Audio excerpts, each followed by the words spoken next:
Hi everyone and welcome to this edition of CityVision. I'm Mark Murray. You know, the economic health of our city is vital to everyone, and we're going to get some information today on the latest way that we're doing downtown revitalization from my guest Mike Dingledine. Regular viewers of this show last saw Mike in August 2010 when he did the first of two shows with us at the historic Mercantile Lofts. Mike, thanks for being here. Happy to be here. All right, describe for our viewers this latest tool, what it does for the economy, and what's it called? The new tool is called the Hamilton Core Fund. The word core it symbolizes our downtown core, but it's also an acronym for the Consortium for Ongoing Reinvestment Efforts. It's really a financing tool on one hand, and that seems like the simple explanation, but it is a gap financing tool that has investments by investment partners that include the city, the Hamilton Community Foundation, and most of our local banks. And so that fund is intended to help finance projects that reach certain phases of the project that don't usually rise to the level of traditional bank financing. And so we're looking at ways of revitalizing projects, being proactive, and using that gap financing as a tool. Okay, well, what's your role in it? I'm the new executive director.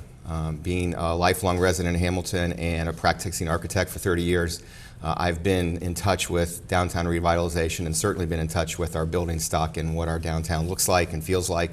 And most recently, in my former career, worked on the revitalization of the Journal News building for new tenants. And it came to light in that process how important a couple of more tools in our toolbox would be to get these projects up and running. Well, who are the partners in the effort?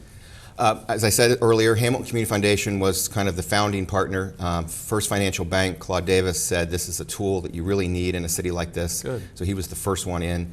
The City of Hamilton Utility Department is an investor, and we're working with Fifth Third, PNC Bank, and US Bank as future partners. Really? Okay. Well, Mike, how's it being funded? Well, it's being funded by the investor members. Banks have programs called community reinvestment accounts, and they typically have funds available for investment in communities, because if communities see economic development and improvement in their economic vitality, banks see better business. So it's an investment for them, and this is an investment account. This is not grant funds. These are loan funds that the banks will be circulating into more and more projects. And so as the economy goes, so goes the business for these investors. The foundation, as you know, was an investor in the revitalization of the hotel several years ago, and it was they were the only one involved. They were the only game in town, so to speak. And as the foundation board looked at ways of moving that process forward and taking it away from just being a standalone effort of the foundation, they thought forming this consortium would be a good way to create a larger fund and have it be an ongoing fund, and the foundation wouldn't be in the business of directly funding these projects, but being part of the core fund. Okay, good. Well, what's the basis for CORE? And I guess what I mean by that is, are there programs similar to CORE in other cities?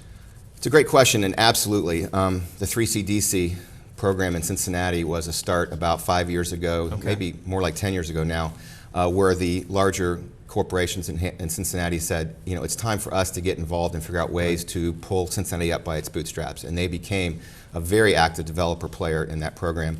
And we have built much of the core fund rules and regulations off the 3CDC. And Northern Kentucky also has a program, the Catalytic Fund, which is a similar program, and certainly more the size of our program. We're not competing with the Cincinnati's, but we are a program that is building off and standing on the shoulders of those successful programs to the south of us. Well, good. I mean, are there certain areas of the city being targeted? I mean, are there any you can talk about?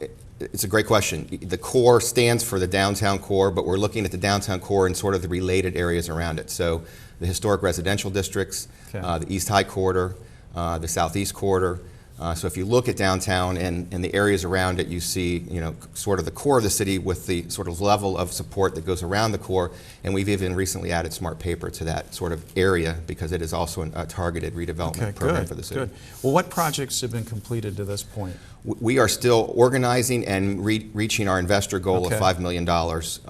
And we are looking at all kinds of programs. We meet every Friday, the economic development team of Hamilton, and we talk about proactive projects that we can find ways to revitalize. We're looking at projects like the Elder Bremen building. It's an empty storefront, huge building, huge empty big box, so hard to redevelopment, and unlikely that will be another similar kind of development there. So we're looking at ways of reusing that building in different ways so that it makes sense to redevelop it. Okay. Now, in one of your presentations, there was a term in there I wasn't too familiar with, Parkanomics. I think I understand what it means, but can you explain that a little bit? Well, I should unpack it a little bit. Okay. The idea here is the country is going through kind of a renaissance where people are moving back to urban areas. Urban areas are becoming revitalized. Anyone who's been to Cincinnati in the last 10 years has seen the changes they've made. And it's because of the push for people to not choose just salary or just job location, but they are choosing quality of life now. And that's a little bit hard to, and a little bit counterintuitive to accept, but the idea is that people are making choices about where they live, where they work, where they play, based on quality of life. And quality of life is really based on things that are, softer: green space, park space, restaurants available, activities after hours available, bike trails. You name those things and you say, how can that really be the basis of economic development? But if you look in cities that are succeeding the best, it's because they have those amenities. And so Parkanomics is an idea that if you build parks and green space, like our new River's Edge Amphitheater, you generate the will for people to live and companies to locate their businesses near those amenities. Okay. And I've heard too a little bit about form-based codes.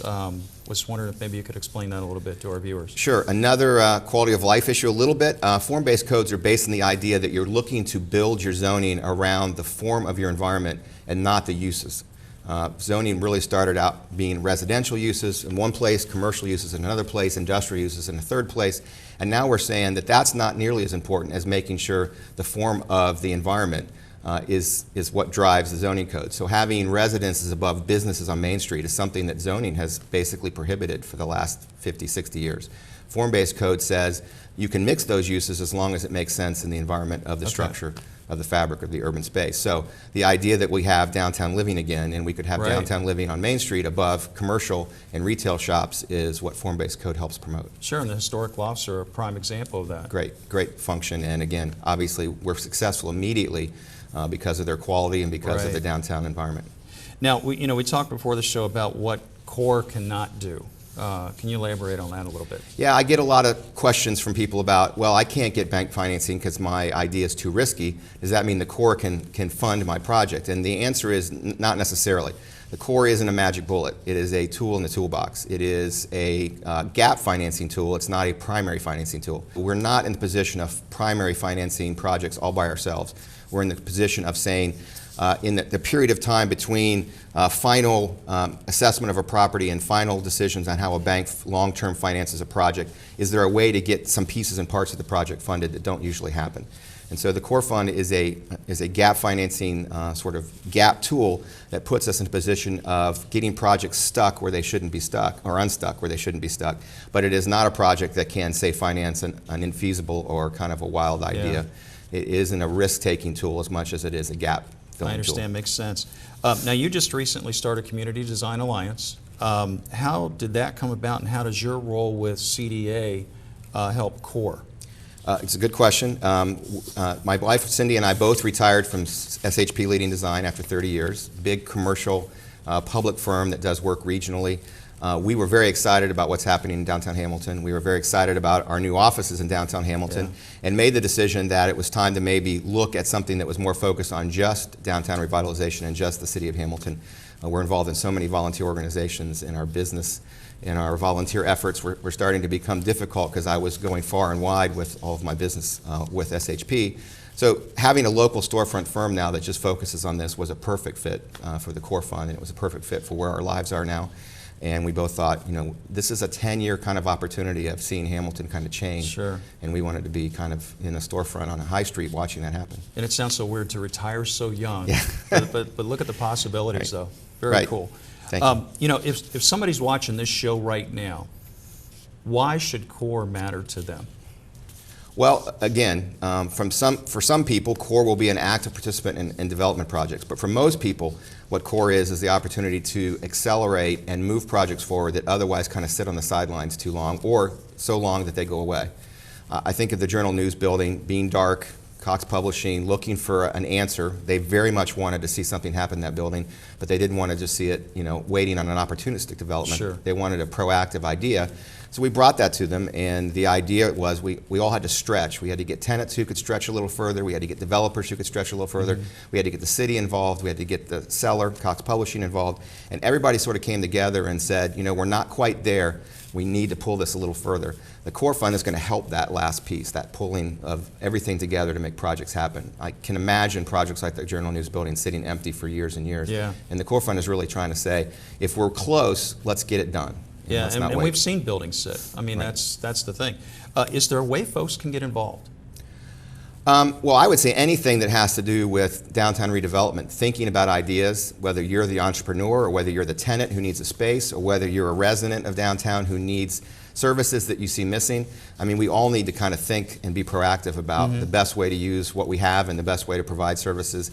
And again, it's hard for people to think that quality of life, you know, begets economic development. It's hard to believe that, you know, activities and green spaces are the things that bring more residents to town and then more jobs to town. And so Hamilton has, we can't just look at economic development as career jobs. We have to look at it as residents, jobs, quality of life, all those things together. Sure, that's what brings us here. Yep. So, you know, that kind of brings to the end, you know, my line of questioning. What I was wondering if you had any final thoughts you'd want to share with the audience. I went on a fortunate trip to Oklahoma City last fall. I went to actually witness a rowing regatta because I'm on the board of the Great Miami Rowing Club. And they have developed an enormous amount of commitment facilities to rowing. In fact, this was a large national regatta that we went to see.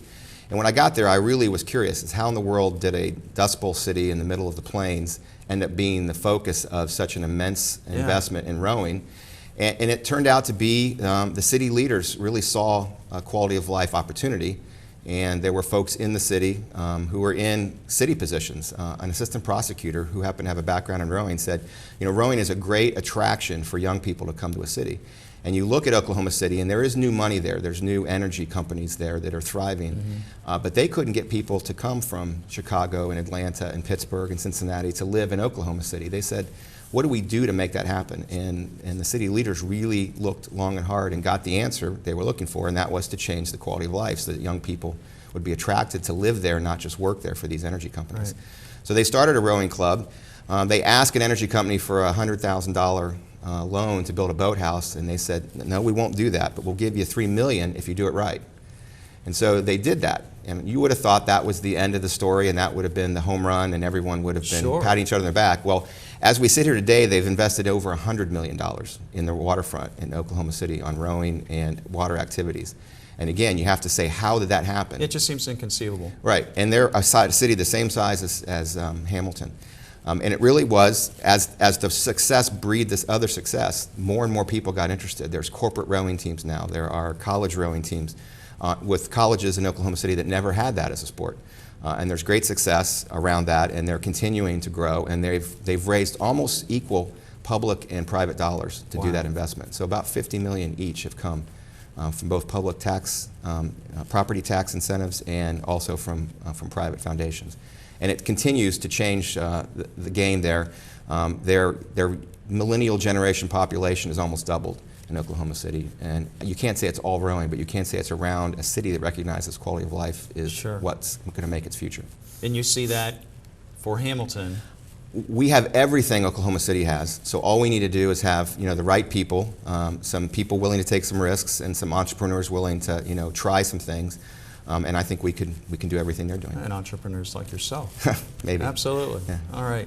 Well, Mike, thanks for being here today.